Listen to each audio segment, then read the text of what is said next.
Hello and welcome back to my channel. My name is Elise. Today I've got a little bit of a long video for you, so be sure to grab a cup of tea or a snack as you watch this one. It's an interactive winter-themed birthday card featuring products from Lawn Fawn.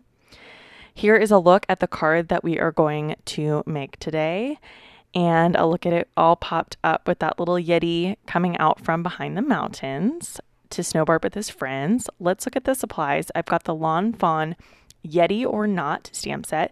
It's great for Christmas, but it's also great for winter theme cards. I've stamped out all of these images with the Lawn Fawn jet black ink, which is alcohol marker friendly.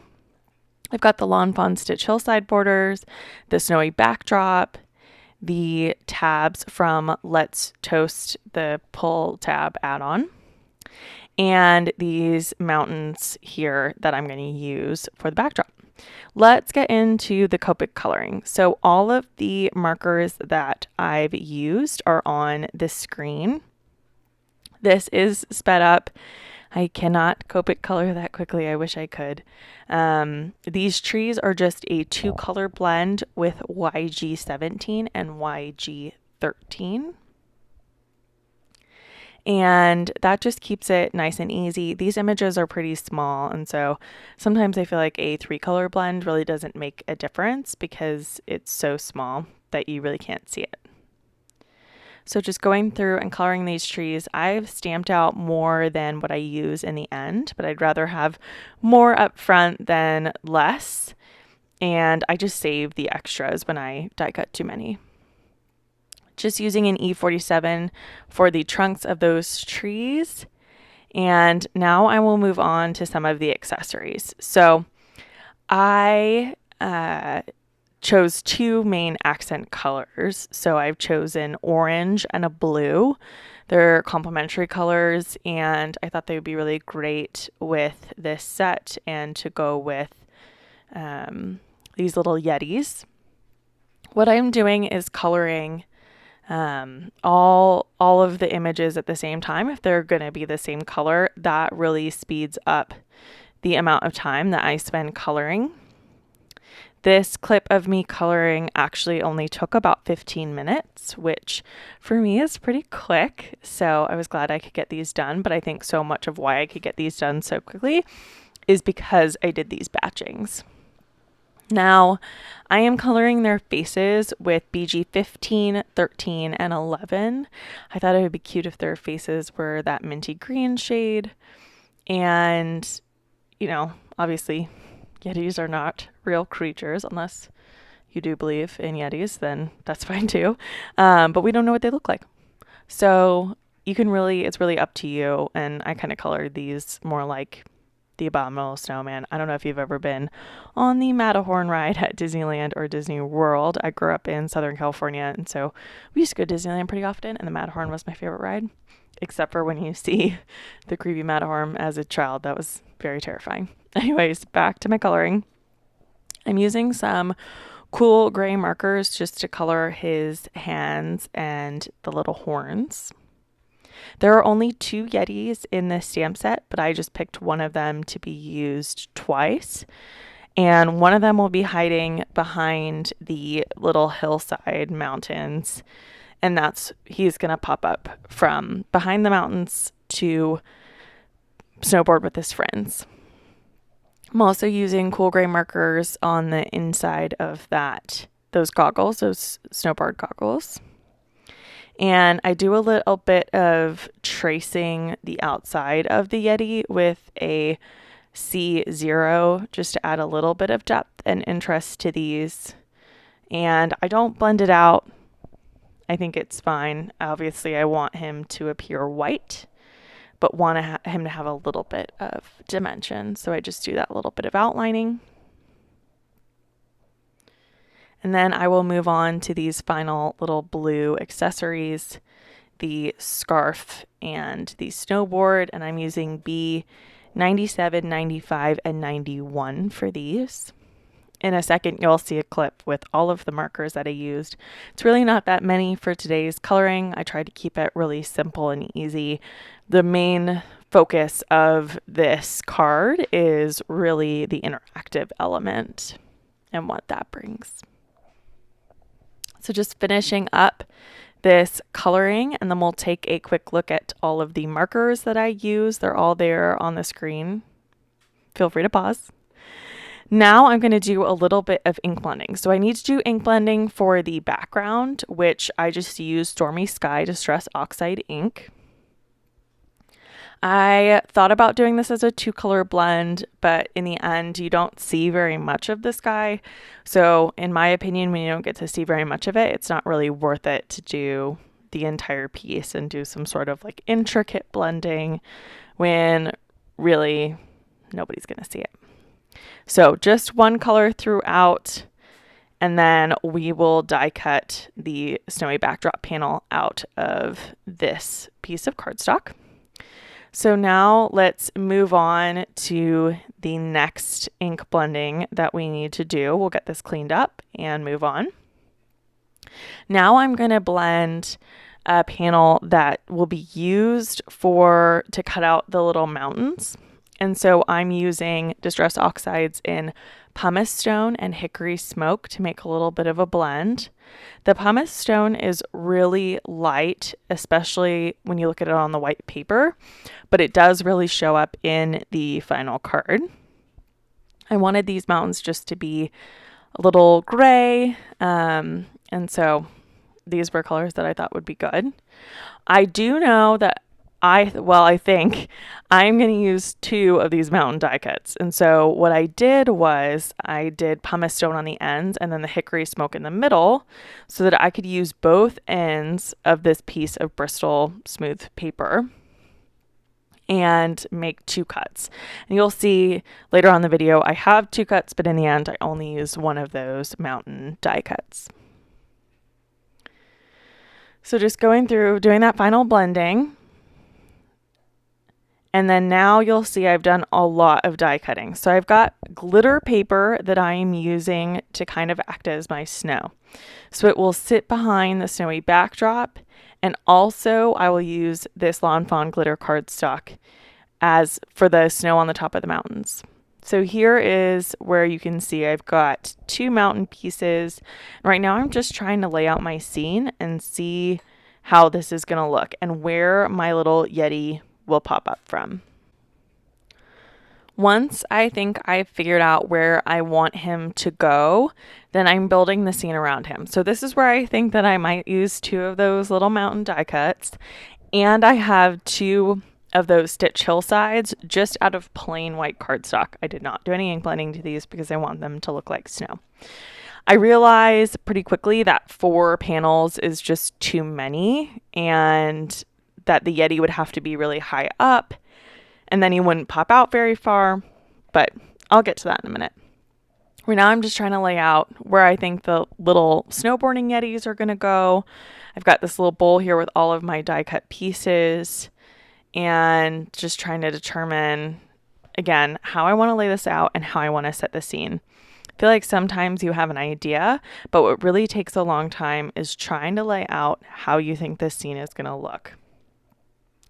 So once I think I have that Yeti in place, I can go ahead and start thinking about doing the die cutting for the pull tab.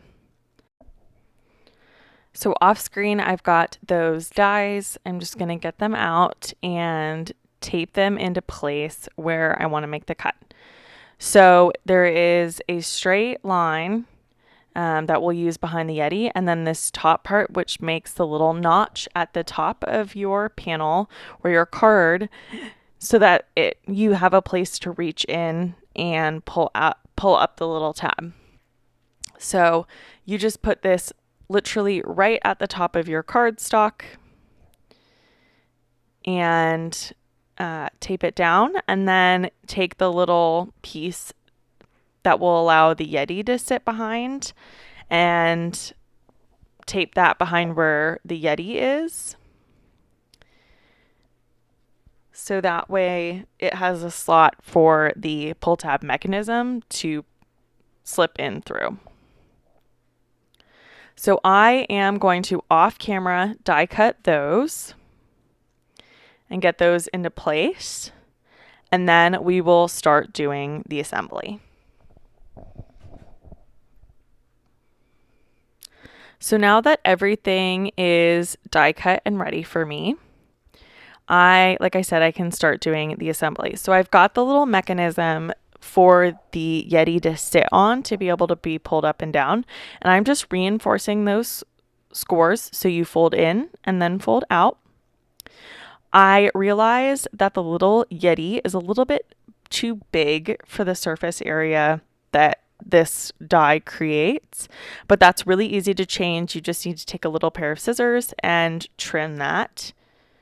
Obviously, don't cut the base, just cut the little arms, if you will. Now that I've cut that smaller, the little Yeti will sit much better and you won't see that white around him. I feel like it's little touches that like these that make your card look really professional. Now I am going to reinforce those scores with my bone folder and make sure everything is really, really flat. And then here's where I mess up. I put the glue on the little tabs before I had kind of fitted it through the slot on my card front. So that's my bad. Don't do that. In the end, at least it was liquid glue, so which stays obviously tacky for a little while. So I had time to then slide the little mechanism through the slit and peel them apart, and obviously could still use that glue to get my Yeti on it. So what you do is you just slide those arms through, push them apart, and then I can glue down that Yeti. And now you kind of see how this is going to work, where you can pull up that tab on the top and he will slide up and down. So for this card, he's going to slide obviously and pop out of the mountains. There is a little secondary piece that you can kind of see there on my work surface that you use and you tape down so that the slider stays straight. That little pull tab will stay straight, and it just makes everything slide just a little bit easier. So just scoring that, and then I will use some strong double-sided tape, a score tape actually, to keep that down. And you do want to make sure that this is up high enough so that it doesn't stop the pull tab from pulling up your image as, shorter than what you want. So I do make sure that this is at a level that works, and then I will go ahead and glue this down.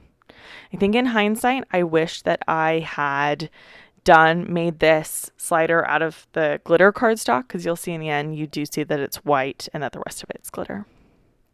Now I'm going to start assembling my scene. So I've got some foam tape that I'm going to use to tape behind these mountains on the sides so that it's popped up, because obviously that Yeti is a little bit popped up. So I need room for him to be able to slide. In order to do that, I'm going to use some foam tape. So I'm just foam taping on the edges so that there is plenty of room for my little Yeti and he's not going to get caught behind some foam tape. So once I think I have that in place, I can take off the backers of that foam tape and place that mountainscape down.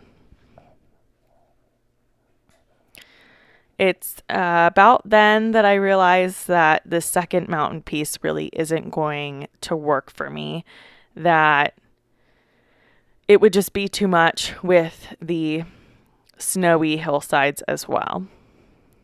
So I've got my mountain down, and now I can make sure that that Yeti is going to move freely, and he does. He slides up and down, no problem, out from behind the mountain to come snowboarding with his friends. Like I said, I just think that these little mountains would have been too close together, so I forego it to decide to just use those stitch hillsides and make sure that there's plenty of snow for my snowboarding Yetis. Obviously, there's a little bit of a gap at the bottom of the card, and I'll use some foam tape to fix that. My mountains were a little cattywampus, so I'm just straightening them out to make sure everything lines up perfectly. Now that I have that settled, I can work on adhering that first mountainscape And then I move on to thinking about adhering the second. But before I do that, I want to be sure that I stamp my sentiment onto that bottom hillside. It's easier to stamp it when it's just a single sheet than when it's adhered to the whole card. So I am bringing out my Misty because at this point I really don't want to mess up. And I've got my sentiment all lined up. It says, "Have a really happy birthday." And I am using the Stormy Sky Distress Oxide ink to do this stamping so that it perfectly matches my blended background. So I am going to make sure I stamp that twice. On the bottom, the sentiment says, "The best is Yeti to come." I think that's really cute. So now that I have that stamped out, I can adhere that second snowdrop on and along with the first one. The first one will get foam tape on the bottom to match the layer of the mountain, but the top snow bank, I guess, is just being adhered directly onto that other snowbank so that it's flat. This card already has plenty of dimension. It's going to get more on the back, so I don't want to keep adding more and more layers or else this is going to be hard to mail. So here's where I add that extra piece of foam tape to the bottom to make sure that this is level with what is on the top. And then I add just a little bit of liquid glue to the top of that snowbank so that that is adhered down as well. I'm going to go ahead and get this stuck on. By the way, all of the supplies that I'm using today are listed down below in the description box. So be sure that you check that out or read more about this over on my blog. The link to that is also in the description box. Now that I've got this adhered down, I can think about adding on those little snowy mountain tops. I've obviously die cut a lot of these because I thought that I would be using 2 of these little mountain borders, but I will save them because I love this sparkle glitter cardstock and I don't want it to go to waste, and I can definitely use them on another project. So just pulling these out of my little die cut jar, and then we will work on adhering them. The little snowy top on the left does end up hanging off, but I can easily just cut that off. I looked at putting one on the right side, but there just isn't enough space, I don't feel like, to really make an impact. No one will ever really notice. So I am just going through, adding a little bit of liquid glue, adding the little sparkle snowy tops. And that is the only decoration that will go on the tops of these little mountains. Once I have got these all laid out, I need to think about adhering this, the blue panel, the snowy backdrop die panel, onto my glitter cardstock so that I can then adhere it to the final card. I do need to add some foam tape to this because I need it to have a little bit of extra room for the pull tab to be able to move freely. But because this die has so many of these cutouts, I need to cut some really little strips of foam tape and find spots that are sparse enough that I can add these in. So I'm just going through, cutting up teeny strips of foam tape, and I'll cover the back in all of the areas that I can with the little slivers of foam tape.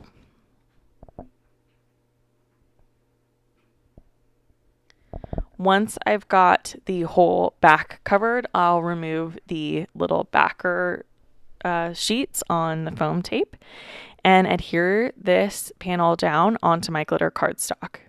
Here's where you're really going to see that I really wish I had done that pull tab out of the glitter cardstock, just because I think that the front of the card would look better.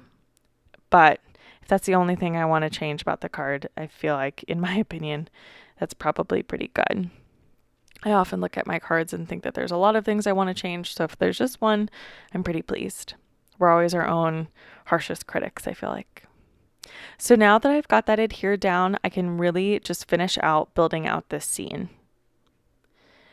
So thank you if you've stuck with me this whole time and have watched this whole video of me making this scene card. I just feel like it's important to leave in as much of as is possible, especially on these interactive cards. I really want you to see how I've made this card. By the way, this entire project probably took me about an hour and a half between there to complete. So not a short project by any means, but a fun one for sure. I have so much fun making these interactive cards. So now I'm just setting up my little Yetis. So the one with the blue scarf will be riding the orange snowboard, and the one with the orange goggles will be riding the blue snowboard to kind of mix things up. So once I've got those Yetis set up, I can do the gluing that needs to get done. My little glue holder is by Make It by Marco on Etsy. I will link their shop down below. And I need to glue their little feet to the snowboards and get them all ready to be adhered onto the card front. By the way, my card size today is standard A2 4 1/4 by 5 1/2 once folded. You can make the pull tab with a smaller card front size. It is possible to do that, and I think also looks really cute. So like I said, now I'm just going through and setting up this scene, doing my gluing and all of my finishing touches.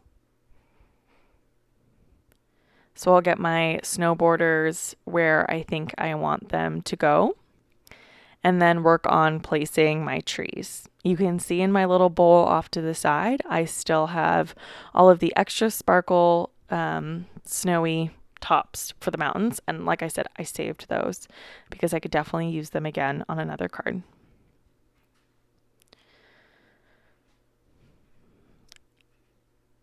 Please let me know down in the comments if you like seeing these longer videos and if you like seeing me make interactive cards, because I'll definitely be making more in the future. I have a lot of fun making them. So just going through, placing down final touches, seeing where I want things to go. And then I will glue everything down. And this card will be complete.